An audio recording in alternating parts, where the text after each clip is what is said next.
অপতথ্যের বিরুদ্ধে লড়াইয়ে জাতিসংঘের মহাসচিবের সহায়তা কামনা করেছেন প্রধান উপদেষ্টা অধ্যাপক মোহাম্মদ ইউনূস।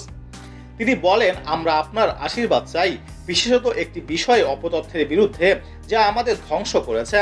অপতথ্য ছড়ানো থেকে আমাদের রক্ষা করুন, বাকিটা আমরা সামলে নিতে পারবো।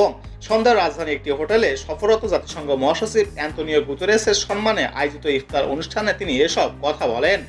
অধ্যাপক ইউনূস বলেন, মানুষ কঠোর পরিশ্রম করে একটি স্বপ্ন বাস্তবায়ন করতে চায়, কিন্তু কিছু মানুষ তা পছন্দ করে না।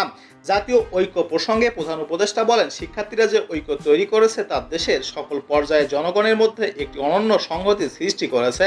তিনি বলেন, দেশের জনগণ অনেক বিষয়ে মতৈক্য পোষণ করলেও একটি বিষয়ে তারা একমত, আমরা একটি নতুন বাংলাদেশ গড়তে চাই, এতে আমাদের মধ্যে কোনো মতপার্থক্য নেই।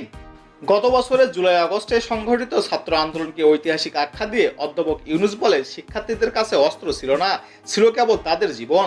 তিনি বলেন, শিক্ষার্থীদের স্বাধীনতার জন্য, নিজেদের দেশে ফিরে পাওয়ার জন্য এবং নিজেদের পায়ে দাঁড়ানোর জন্য আন্দোলনে নেমেছিল। এটাই আমাদের নতুন বাংলাদেশ।